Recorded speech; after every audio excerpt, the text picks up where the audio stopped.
Leadership and branding are two words that don't typically appear in the same sentence. We think of branding as something that's applied to products to give them an identity or greater consumer appeal. Leadership tends to conjure images of building team spirit or guiding a company through tough times or towards greater success. But what if to be more successful, senior executives needed to combine both the principles of branding and leadership? I'm Jane Singer, and thank you for joining me here today. It's wonderful to have you as part of our international community that now spans over 100 countries. It's great to know that there are so many people around the world who are listening to this show and benefiting from the experience, insights, and wisdom of the many truly outstanding people who are guests on A Seat at the Table. I know I have learned so much from each person and gained such valuable perspectives on business and leadership. Today I'm speaking with Brenda Bence, who has deep experience in both branding and leadership.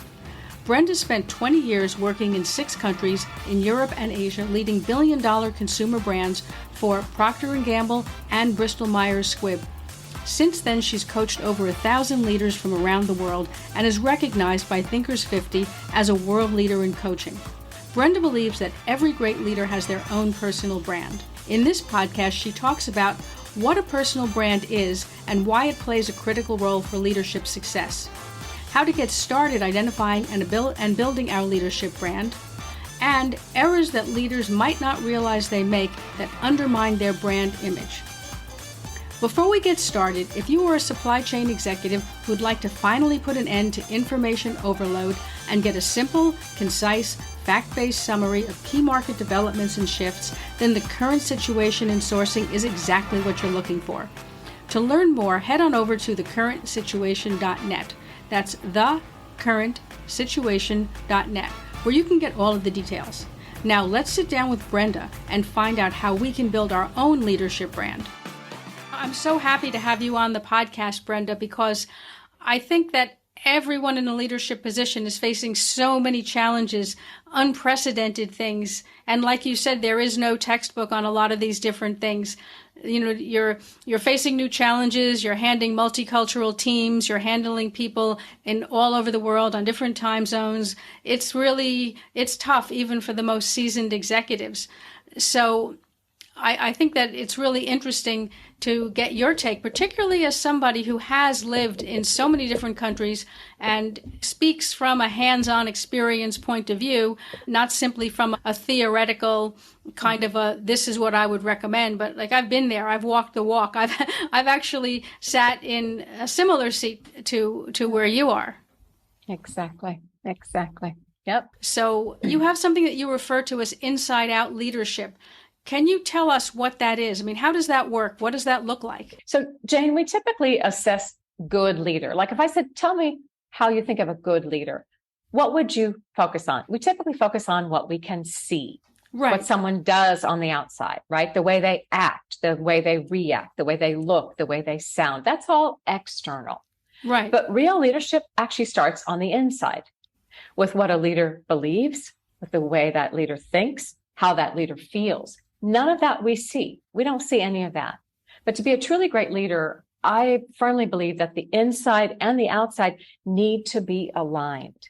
Okay. I like to think of it as, pretend that your left hand, make it into a fist and hold it out in front of you and let that represent the foundation of how you think, how you feel, what you believe, right? And then make your right hand into a fist and hold that out in front of you, just right on top of it, for example. When you've got what you think and believe and feel lined up completely with the way you act, react, look, and sound, that's what the right hand stands for. That's alignment. That's where great leadership kicks in. And that is, and when it's not aligned, that's when you have that strong disconnect as a leader. So if you can line those up, what you believe on the inside with how you act on the outside, great leadership comes from that. So that's where great leaders kick in. I think that's a really interesting point because we don't often think about this. And sometimes, in a sense, people feel like they have to have a persona as a leader. But like you said, if that doesn't align with who they are on the inside, it never feels, I hate to use an overused word, but it never feels authentic. It never really has that passion, that energy behind it. And you can smell it, you can taste it, you can feel it. You just know. You just know that leader's not being authentic. And I think authentic's an okay word. Genuine, authentic. Right. I think that's an okay word. You know, the truth is being real. Let's be real as leaders. Yeah, I think so. I think you're right. It has that believability that the people who are on your team or who are part of your constituency, like you said, they can sense when someone is really representing who they are versus somebody who's simply, putting on a big act, so to speak. And that's how you drive trust. Right, exactly. If you've got an inauthentic leader, you can sense it, you can feel it a mile away. So if you want to build trust, which is so foundational in today's hybrid world, you've got to build trust, whether it's online, whether it's by the phone, whether it's in person. You've got to be able to build trust more than ever during these times. And that's going to come from that inside out leadership, that alignment. That's really the key word, trust, because I think that when you get to the heart of everything that we're doing these days, it's really the trust or lack thereof that's the critical factor. And I think that people in general, whether they be people who are employees of your organization or consumers or anybody else, the lack of trust just in everything nowadays, I think has really hit sort of an all-time high. So we need to be able to, as you're saying, to reestablish that. And I think it relates to connection. Yes. We can connect with people that we trust. And we were looking for connection more than ever. We're looking for connection. We've been so disconnected for so long. We are looking for that connection. And to follow leaders, people want great followership. They need to be a trusted leader who's aligned from the inside out and who can be that authentic self. I think that's very true. It's interesting because we sort of see ourselves in a world, thanks to the internet, that everything is more connected. And yet, as you're saying, it's true. People feel more disconnected. Exactly right. I always say it's hilarious, right? We're the most connected human beings have ever been in the face of in millennia, right? In the history of time. True. We're more connected than we've ever been. And yet there's less connection, true connection taking place. And, we're doing texting and we're doing things that you can say things without having to really look into someone's eyes right. and mean it. And there's so much disconnection taking place. I think, we talked about the great resignation wave. Right. I think that's just a reflection of the great disconnection. Interesting. I think that's a very interesting point. And I think that, as you're mentioning here, people do feel disconnected, isolated. There's more people who, like you said, they're looking for a leader. People are looking for that authentic leader, someone who they can actually believe in. Absolutely. Absolutely. People are craving that. And why are they leaving the companies? Because people don't leave companies. They leave leaders. I think that that's oftentimes overlooked. People talk about it, but they don't really sort of process it. And people want to know they matter, Jane. People want to know that they matter, that I'm unique, that you care about me, that I make a difference to this organization. And if they're feeling disconnected, they're going to go somewhere else where they can feel that. And they'll keep looking for it until they can feel that. Yeah, I think that's a very, very important point. You talk about branding, and I think that's an interesting thing to mention. You don't often hear that in the same sentence as leadership. So how is a brand different from branding, and why do leaders need to create personal brands? Well, Jane, I come from the corporate world, right? So in the corporate world, I managed many billion-dollar brands. So I know that a brand is the way you want consumers or users to perceive, think, and feel about your offering in comparison to other brands that they could buy. That's called your brand positioning in the market. That's brand. Right. Now, branding, and I'm still sticking with the corporate world, is what you do to communicate that brand. So you create a logo, what the color choices you have, your trademarks, your advertising. That's branding. That's the difference between a brand and a branding. Now, when it comes to leadership branding, creating a brand for leaders, it's very similar. Your brand as a leader is the way you want others to perceive, think, and feel about you in comparison to other leaders. And that's both inside and outside of an organization. Now, branding, your leadership branding, is what you do to communicate that brand day in and day out. It's how you act, react, look, sound, what you say, how you say it, what you're thinking, how you're expressing yourself, et cetera, et cetera. So that's your branding as a leader. Interesting. We don't really think about leaders as having brands. And just to expand upon that, how can a leader cultivate a personal brand without appearing egotistical or me-centric? Because, we've sort of moved into an age over probably the last 20 years, maybe, the internet and social media has fueled this, but of what's oftentimes referred to as the celebrity CEO, but not obviously just CEOs. How do you sort of separate that me first and posturing and posing, what you're describing is what I would call the essence of leadership? Well, and I think it comes down to the definition I just shared. Remember, I said your brand as a leader is how others perceive, think, and feel about you. Right. So what's the most important part of your brand?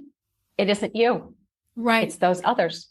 Because they're the ones doing the perceiving, the thinking, and the feeling. And when you can be you have to be other-centric to have a successful leadership brand. You must, because it's all about how those others are perceiving, thinking, and feeling about you. And you need to influence that, no doubt. But I think that's one of the biggest myths about leadership branding, Jane. You hit it on the head. People think it's all about me, me, me, me. No, it's not. And I work with many C-suite execs, and I say, it's not about you.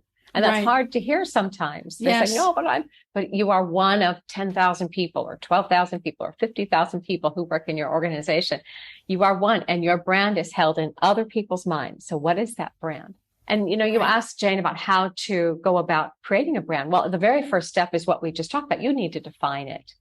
You need to know what you want to stand for. I love to do a little exercise. We could do it today if you want, but I call it the 5 words exercise, Jane. And if I ask you, there's 3 parts to this. The first part is pause. We don't have to do it right today, but pause and ask yourself, what are the 5 words I would use to describe myself?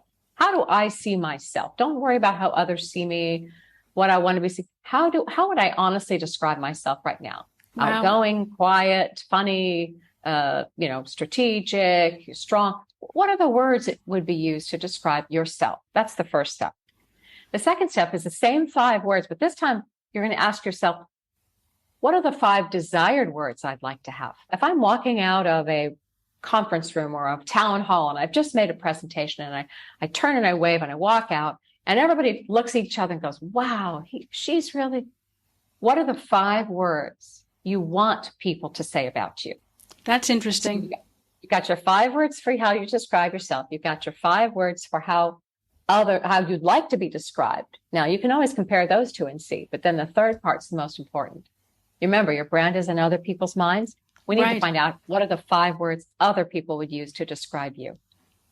And there's a really fun exercise you can do is you actually get someone like an ambassador to go out and ask, what are the first 5 words that come to mind when you think about this leader? And you combine them all and make them into groups, and you suddenly go, aha, here's the 5 words of how I see myself.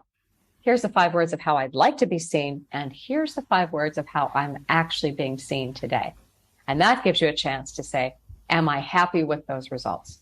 Right. Are they similar or are they different? It's interesting. And, it's a tough exercise. I can imagine that it can be brutal, but you're right. You sometimes have to cross the river to get to the other side, so to speak. And it is a very, very valid, it's a simple exercise, but it's very valid. It is. And so many times, especially the higher up you get in an organization, you don't get this information. You don't know how people are really seeing you. You don't really know how people are perceiving you. So it has to be completely confidential when you get that information back. But, it's powerful. I've seen many, many leaders come back with examples and say, okay, I'm not happy with that word right there. I remember one who wanted to be very approachable. That was his goal. He really wanted to be approachable. His number 1 word that came through from others, unapproachable. So there you go. Right. So you have to again, that brand exists in other people's minds, not yours. So you have to accept it as the truth and decide what to do with it. Well, exactly. I think that's a very, very good point. And it's something that it's fundamental. You have to accept that that's the truth of how people see you and not argue against it, but try to see how you can change that perception through your actions, I suppose. That's exactly right. And that's the second step. So once you've defined what you really want your brand to be, and there's a whole lot of exercises that go into that. That's one of the exercises. But the second part is we get into the branding, right? You've got to communicate it. So once you're clear on what you want to stand for, let's say approachable, then how are you going to communicate that? You're going to communicate it. How are you going to show your approachability by the way you're acting? Your approachability by the way you react. Reacting is extremely important. By the way you look, by the way you sound, by what you say, how you say it. All of that comes into how are you going to communicate that those words that you want to stand for. That's the second step. Yeah. And then the third step is, quite frankly, avoid damaging it. Right. Avoid damaging your brand. You've defined it. Step one, you've communicated it. Step two, you've got to really be careful of avoiding damaging it. And that's, these celebrities, CEOs or celebrities in general, often we see damage to brands occasionally. Why? Well, because they weren't necessarily being consistent with how they want. That alignment may not have been happening, as we talked about. So again, all your brand is completely about being others centric. It's really key. Absolutely. And I think that, you make an important point there about you have to be consistent and live it on a day-to-day basis. It's a lot easier to, have some glamorous photos taken of yourself or, sort of publicity interviews and so on that position you in one way. It's a lot harder to be able to walk the talk every single day and make hard decisions that you need to make in order to stay, in a sense, on brand. And that's true for you and me, people in the work world. And every single day we have this basis. I remember I was working with one leader, and she had made a decision to be more approachable. And she really had a challenge with explosion. She would get frustrated and she would explode. And so we worked through the calmness, we worked through the inside job, that's really key. And you got to be consistent. And for 3 solid months, she didn't have a single explosion. And this was after 5 times a week, 10 times a week of exploding to her team. And so I talked to their team members and they were like, wow, I think she's doing this. I really think she's doing it. And then she walked into my office about a week later and said, I blew it. I just exploded. And it was interesting when I went back to talk to those people, they said, yeah, no, she can't continue. She's not being consistent. So all it takes is one thing to damage your brand. That's why that consistency has to be so just front and center in your mind. Consistency. It's an interesting key word, and you're right. It really is. Consistency really is fundamental in just about anything that, we're trying to achieve over the long term. Would you say then that branding and building your brand is, in a sense, more about working on yourself than it is as much about projecting to other people?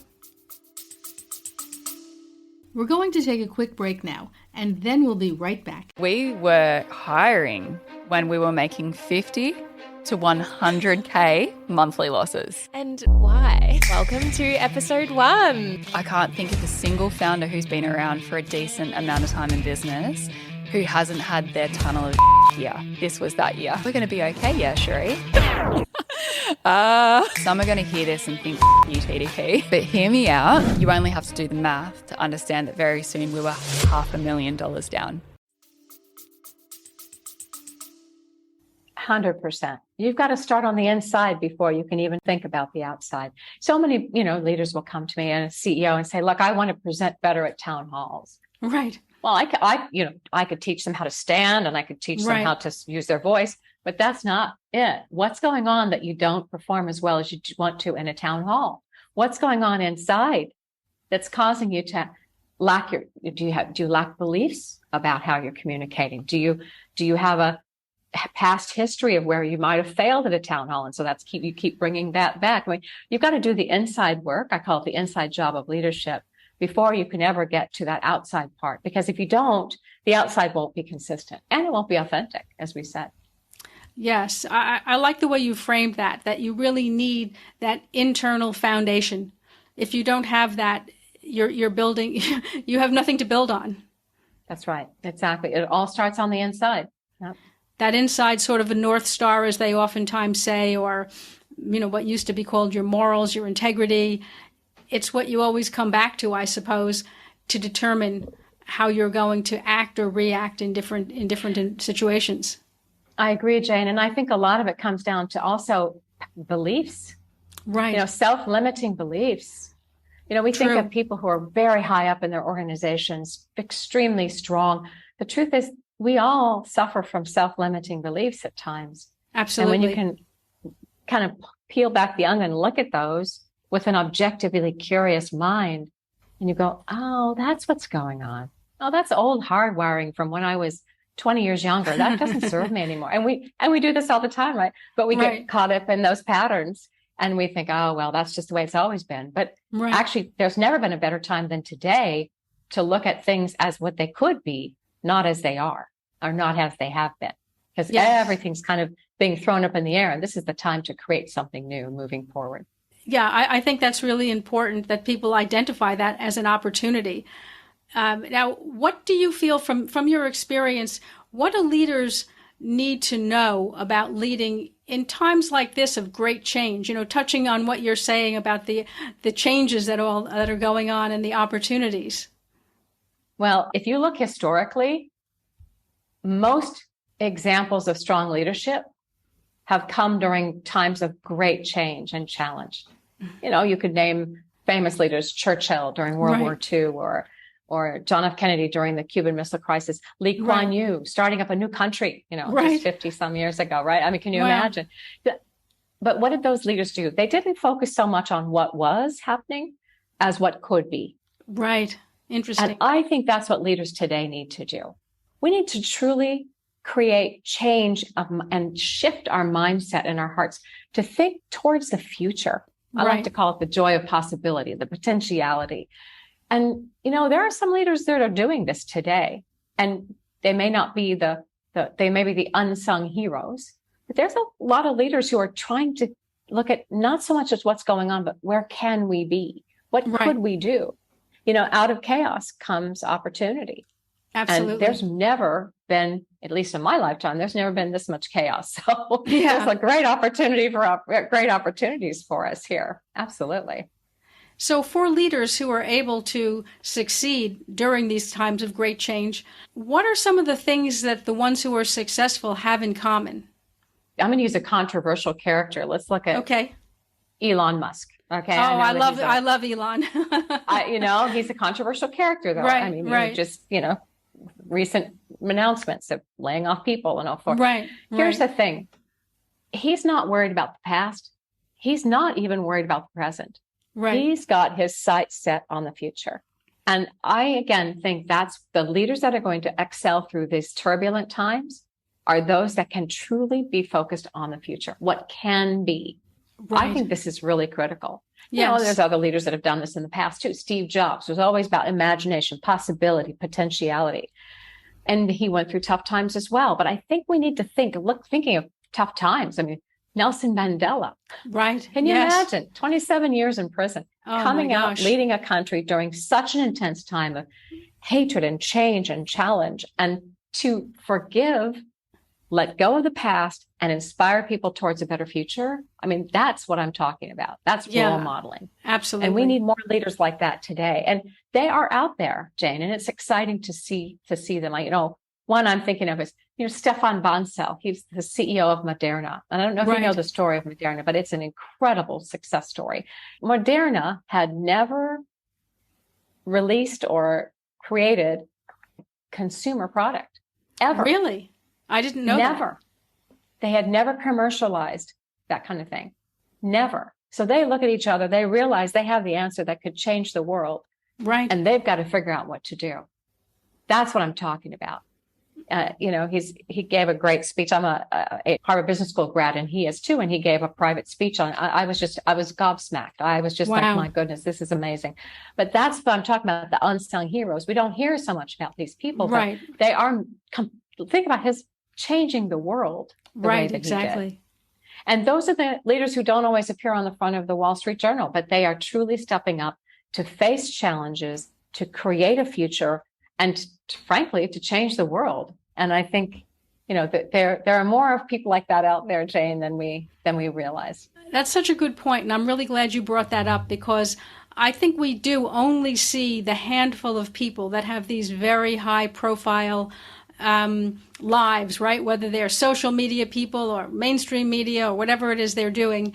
And you only hear from those people again and again and again. So you don't realize who else exists out there that in their own way are massively shaping the future, massively helping people move forward. I think it's really great that you brought that up.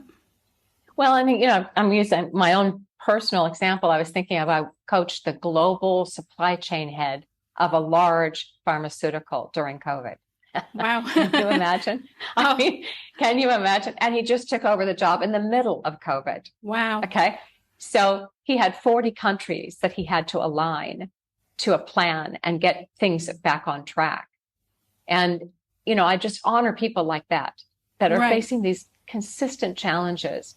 And the first thing he did, they had so many problems they had to solve, as you can well imagine. 40 I'm countries sure. trying to get them all connected. There's so many challenges. The first thing he did, he decided to have a global meeting online, of course, Right. because that's the way it had to be done.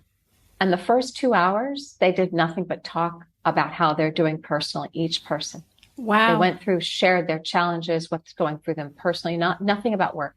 Wow. And he said that brought that group together in a way that had never been before.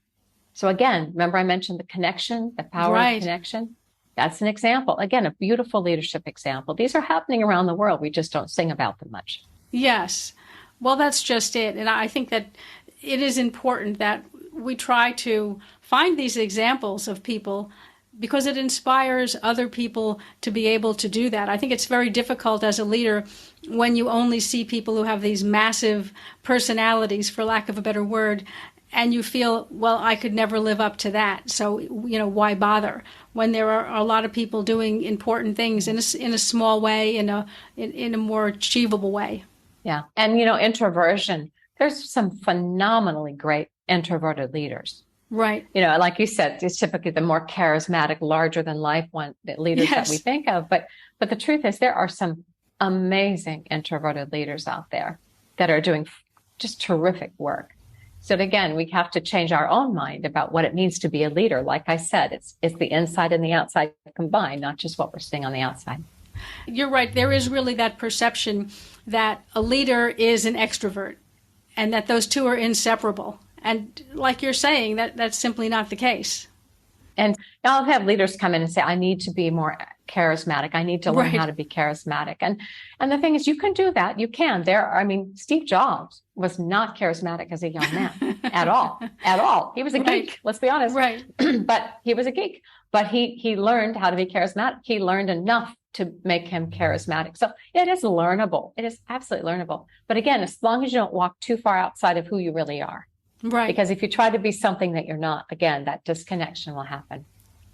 Yeah, I think that some of the charisma comes along as you become more successful. I don't know that, a lot of these people started out as charismatic if you look at some of their backstories, but as they achieved more and more, I suppose they picked that up along the way. One of the things I would say, the simplest tip I can give someone who wants to be charismatic, who feels that they're not, Right. is to be curious. Oh, interesting. Be curious. Because when you're curious, you'll ask great questions. And a lot of charisma is connecting with other people. And when you ask great questions, you connect with that person. Right. So be curious is what I always say. Have some fun being curious. People are the most fascinating things in the world. Spend time asking questions about them. And suddenly people are like, oh, he really cares or she really cares about me. This is really Right. great. There's charisma going on there. That connection. Yeah, that's a really interesting way to look at it. Well, Brenda, you've shared so many interesting things here. I have learned a huge amount. How can people find you? Where can they connect with you?